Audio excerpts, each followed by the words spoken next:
கிருபையுள்ள தெய்வம் ஆண்டவர் ஆகிய இயேசு கிறிஸ்துவின் இனிய நாமத்தினாலே அனைவருக்கும் அன்பின் நல்வாழ்த்துக்கள். இன்றைய திருவார்த்தை எபிரெயர் 13:9.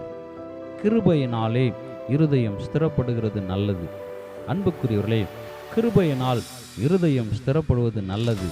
கிருபை இருந்தால் இருதயம் ஸ்திரப்படும். எல்லா நல்வசனத்திலும் நற்கிரியிலும் நம்முடைய இருதயத்தை தேற்றி நம்மை ஸ்திரப்படுத்துவாராக. கிருபை என்ற வார்த்தையில் மொத்த தொகையும் அடங்கியுள்ளது. ஆண்டவருடைய கிருபை இல்லாமல் இன்று நாம் இல்லை. அவர் கிருபை நமக்கு போதுமானதாக இருக்கிறது. கலங்கின நேரத்தில், உடைந்த நேரத்தில், சோர்ந்து போன நேரத்தில், ஒன்றுமில்லா நேரத்தில், உதவியற்று கடந்த நேரத்தில் தேவ கிருபை நம்மை சூழ்ந்து கொண்டது. அந்த கிருபை இருதயத்தை ஸ்திரப்படுத்தினது. ஜீவனை பார்க்கிலும் ஆண்டுடைய கிருபை நல்லது. கர்த்தர் சொல்லுகிறார், என் கிருபை உனக்கு போதும் என்று. ஆம், அவர் கிருபை நமக்கு போதுமானதாக இருக்கிறது.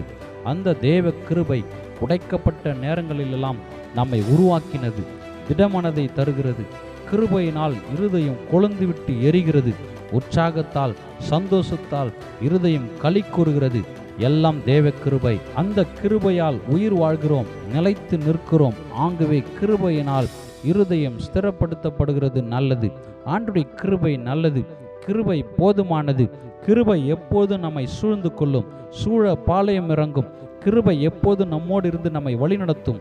அந்த கிருபை வேண்டுமென்றால் தினமும் அதிகாலையில் தேவ சமூகத்தில் நில். அதிகாலையில் தேவ சமூகத்தில் காத்திரு.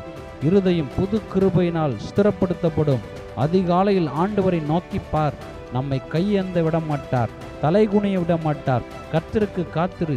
திடமனதாய் இருந்து கர்த்தருக்கு காத்திரு. அவர் இருதயத்தை ஸ்திரப்படுத்துவார். கிருபையினால் நித்தமும் நம்மை வழிநடத்துவார். ஆமென்.